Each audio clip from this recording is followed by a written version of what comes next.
Any summer holidays kannu call GT Holidays ku pannu. GT Holidays, South India's #1 travel brand. Passionate about traveling, but short on time to plan? Let us help you see the world. Your passport to luxury travel, redefining luxury travel. Snehalaya silks, இங்கு ஒவ்வொரு புடவையும் ஸ்னேஹா தேர்ந்தெடுத்தது உங்களுக்காக.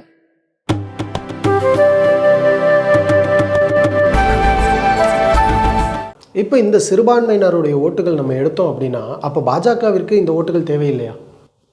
தேவையில்லைன்னு அவங்க என்ன சொன்னாங்க? அவங்க தான் முதல் நாள் வேறு யாராவது பேசியிருக்காங்களா? சப்கா சாத் சப்கா விகாஸ் சப்கா விஸ்வாஸ் அப்படின்னு இந்த வார்த்தையை 2014 ஒரு நாட்டில் ஒருத்தர் பேசிகிட்டு இருக்காருன்னு அது பாரத பிரதமர் நரேந்திர மோடி மட்டும்தான். நீங்கள் இஸ்லாமியர்களுடைய அரசுன்னு இந்த திமுக பேசியிருக்கு, கிறிஸ்தவர்களுடைய அரசுன்னு திமுக பேசு. என்னைக்காவது இந்துக்களுடைய அரசுன்னு சொல்லியிருக்காங்களா? 2 மதத்தை குறிப்பிட்டு உங்களுடைய அரசு இது, நீங்கள் உருவாக்கிய அரசுன்னு சொல்லியிருக்காங்க. 80% இந்துக்கள்னு சொன்னவங்க 80% இந்துக்களால் உருவான அரசுன்னு சொல்லியிருக்காங்களா? முஸ்லீம்கள் மேடையில் நீங்கள் உருவாக்கின அரசு உங்களுக்கான அரசுன்னு சொல்லியிருக்காங்க. கிறிஸ்தவர்கள் மேடையில் நீங்கள் உருவாக்கின அரசு உங்களுக்கான அரசு சொல்லியிருக்காங்க. எங்கேயாவது ஒரு முறை இந்துக்கள்கிட்ட நீங்கள் உருவாக்கின அரசுங்க இது உங்களுக்காக இருக்கிற அரசு சொல்லியிருக்காங்களா? அப்போ சப்கா சாத்துன்னு சொல்கிறது பிஜேபி, உங்களுடைய அரசுன்னு குறிப்பிட்ட மதத்தை மட்டும் பேசுறது திமுக. அப்புறம் எல்லா மக்களையுமே, கிறிஸ்துவர்கள் முஸ்லீம்களை தவிர்த்து எல்லா மக்களையுமே பொதுவாகவே இந்துக்களாக பார்த்து சில வார்த்தைகள் சொல்லியிருக்கலாம் இல்லையா? மக்களை பார்த்து இது மக்களுக்கான அரசு அப்படின்னு சொல்லலாம். நீங்கள் அப்படி சந்தோஷப்பட்டுக்குங்க. ஒரு வார்த்தை குறிப்பிடணுமா? நான் சொல்ல எல்லாருடைய அரசுன்னு சொல்லுங்க, எனக்கு அதுதான் வேணும்.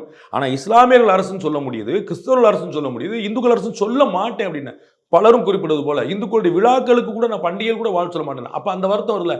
அப்போ பிஜேபி என்ன சொல்லுது? ரம்ஜானுக்கான வாழ்த்து சொல்றாங்க, நோம்புக்கான வாழ்த்து சொல்றாங்க பிஜேபி.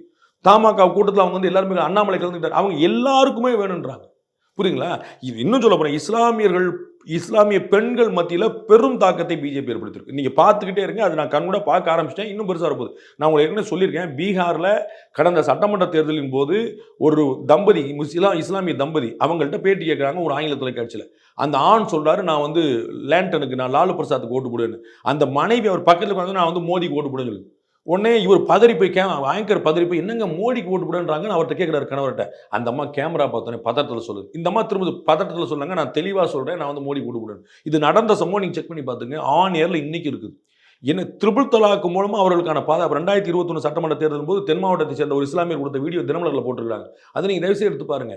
இந்த த்ரிபிள் தலாக்கு வந்து எவ்வளோ பெரிய, அவருடைய தங்கை வந்து வாழா வெட்டியாக வீட்டுக்கு வர்றாங்க. ஒரே விஷயம், த்ரிபிள் அந்த மனைவிக்கு சொல்லப்படக்கூட இல்லை.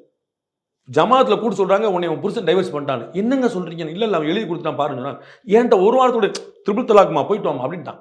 அப்போ அந்த இஸ்லாமிய இளைஞர் கண்ணீர் விட்டு கதறிக்கிறது, என் தங்கச்சிக்கு நடந்துச்சு, எந்த கோர்ட்டுக்கும் போக முடியல, இப்போ அதுக்கு ஒரு பெரிய விடுதலை கிடைச்சிருக்கு அப்படின்னு சொல்கிறார். அப்போ பெண்கள் மத்தியில் பெரிய அளவு, இஸ்லாமிய பெண்கள் மத்தியில் பெரிய தாக்கத்தில் இருக்கார். நிறைய நல்லது நடந்துகிட்டு இருக்கு, நீங்கள் பார்த்துக்கிட்டே இருக்கு. நீங்கள் வந்து சும்மா ஒரு மதத்தை குளிர் வச்சுன்னா அந்த மதத்தை சேர்ந்தவர்கள் அப்படியே கண்மூடித்தனமாக வந்துட்டு இருக்க மாட்டாங்க. அவங்க வந்து இஸ்லாமியர்களுக்கு என்ன இது, நீ பாருங்க, வாரணாசியில் 17% முஸ்லீம்களுங்க. காசியில் நான் பார்த்துருக்கேன், காசி விஸ்வநாதர் கோயிலை சுற்றி முஸ்லீம் தாங்க இருப்பாங்க. நான் 100 முறை ட்ராவல் பண்ணியிருக்கேன், சுற்றி முஸ்லீம்கள் தான் இருப்பாங்க. அவர்கள் ஓட்டு போடாமல மோடி ஜெயிச்சிருவாரு 2 முறை, அவ்வளோ பெரிய வித்தியாசத்தில். அவர் 500 ஓட்டு வித்தியாசத்தில் ஜெயிக்கல, புரியுங்களா? தப்பி தருவாங்கன்னு சொல்லிட்டு. அப்போ இப்போ 17% முஸ்லீம்கள் இருக்கிற இடத்துல அந்த 17ல் ஒரு 80% முஸ்லீம்கள்ட்ட ஒரு ஓட்டு போட்டிருக்காங்க. அப்படி தானே ஜெயிக்க முடியும். அப்போ அதை தான் நீங்கள் பார்க்கணும். இஸ்லாமியர்கள்லாம் வந்து சும்மா அந்த பிரச்சாரம்லாம் பழைய கதையாகி போச்சு. முஸ்லீம்களுடைய நம்பிக்கை என்ன தப்புன்னு கேட்க, எனக்கு 2014 நாங்கள் தந்திக்கில் இருக்கும்போது சர்வே பண்ணும்போது 40 வயசு கீழே இருந்த இளைஞர்கள், இஸ்லாமிய இளைஞர்கள், சோ வாட், என்னங்க தப்பு, ஏங்க போடக்கூடாதுன்னு கேட்க ஆரம்பிச்சாங்க. அதில் தான் 18% ஓட்டு 2014 வாங்கினாங்க. இஸ்லாமியர்கள் ஓட்டு போல நினச்சிக்கலாம், அதெல்லாம் உங்களுக்கு கம்மியாக இருக்குது. நான் அதெல்லாம் மறக்கல. இஸ்லாமியர்கள் மனசில் ஒரு பய உணர்வு இருக்குது, ஒரு வெறுப்புணர்வு இருக்குது, கட்சிகள்லாம் வலுவாக பிரச்சாரம் பண்ணியிருக்காங்க, அந்த வடு இருக்குது, அதெல்லாம் நான் மறுக்கவே இல்லை. ஆனால் அது மாறிக்கொண்டு இருக்கிறது நான் சொல்ல வரேன். இப்போ இந்த மாற்றம் அப்படிங்கிறது தமிழகத்தில் இப்போ நடைபெறக்கூடிய மக்களவைத் தேர்தலில் எதிரொலிக்குமா? கட்டாயம் எதிரொலிக்கும். நான் 14 வந்துருச்சுன்றேன், அப்புறம் 19 இருக்குது, அப்புறம் 21 இருக்குது. தமிழகத்தை பொறுத்த வரைக்கும் இந்த கேள்வி, தமிழகத்தில் 2014 சொன்னேன் 18% ஓட்டு வாங்கினாங்க. ப்ரூஃப் 18% பிஜேபி தலைமையில் கூட்டணியில் 18% ஓட்டு வாங்கியிருக்கிறாங்க. 19 இருக்காங்க, 21 எம்எல்ஏ வந்திருக்காங்க. கட்டாயம் கிடைக்கும். நான் சொல்ல திரும்பி வந்து உடனே இஸ்லாமியர்கள் பூரா பிஜேபி ஓட்டு போட்டாங்க, அந்த காமெடி நான் சொல்லலை. பெருமளவில் மனமாற்றம் நடந்து கொண்டே இருக்குன்னு நான் சொல்றேன்.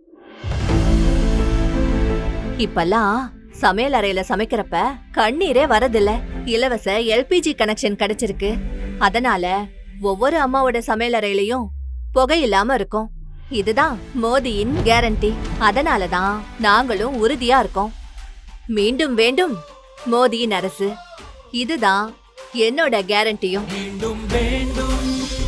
தாமரைக்கு வாக்களியுங்கள், பாஜகவை வெற்றி பெறச் செய்யுங்கள்.